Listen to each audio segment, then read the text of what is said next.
जाएगा, क्या समझती है, क्या रेमिफिकेशंस होंगी और क्या ऑब्जेक्शन है बेसिकली आपका? देखिए, जब हम पिछले 10 साल की बीजेपी सरकार की कारकर्दगी देखते हैं, चाहे वो बेरोजगारी हो, नौजवानों की खुदकशियां हो, बेरोजगारी की वजह से किसानों का हाल देखें, महंगाई देखें, और जितने भी बाकी जो मुल्क को आगे ले जाने के बजाय 1000 साल पीछे ले जाना चाहते हैं, तो उन तमाम नाकामियों से अटेंशन डाइवर्ट करने के लिए बहुत कोशिश की जा रही है। किसी तरह से हिंदू मुस्लिम फसादात हो, लोग सड़कों पे आए, उसके लिए उन्होंने मस्जिदें तोड़ना, हर मस्जिद में मूर्ति ढूंढ लेना, स्कूल मदरसे तोड़ देना, लोगों के घर तोड़ देना, जिसने उत्तराखंड में उनको बचाया भी है उसका घर भी तोड़ दिया। ऐसे इंसान का जिसको आप इनाम देते हैं फिर उसका घर तोड़ते हैं। इसी तरह नमाज पढ़ते वक्त नमाजियों की बेइज्जती करना, उनको किक करना, उनको मारपीट करना, तो हर नुस्खा इन्होंने आजमाया। जब देखा इन्होंने कि किसी तरीके से जो हमारे जो मुसलमान भाई हैं वो सड़कों पे नहीं आ रहे हैं जिस तरह से ये चाहते थे कि वो आए और फसादात हो जाएं,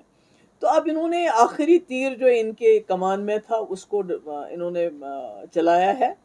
ये सोच के कि फिर से, जैसे आपको पता याद होगा शाहीन बाग में कितने पीसफुल प्रोटेस्ट हुए थे, उसके बावजूद अभी तक हमारे कई नौजवान इस वक्त जेलों में बिना जमानत के 2-2 3-3 साल से बंद हैं। तो ऐसे में मुझे लगता है कि मैं तो अपील ही कर सकती हूँ तमाम जो हमारे हिंदू भाई बहन हैं और ख़ासकर जो मुसलमान हैं कि इनके इस जाल में फंसना नहीं है।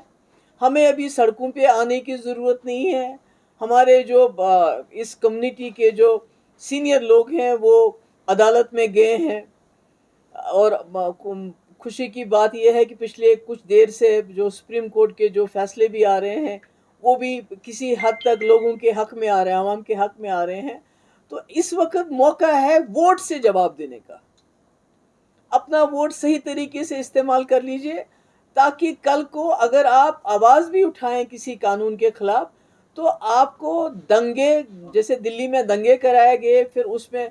उन्हीं को जेल में डाला गया जो विक्टिम्स थे,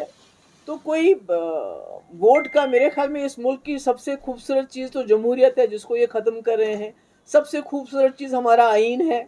जिसको ये सबवर्ट कर रहे हैं। नहीं तो आप मज़हब के नाम पे कोई कानून नहीं बना सकते, और सीए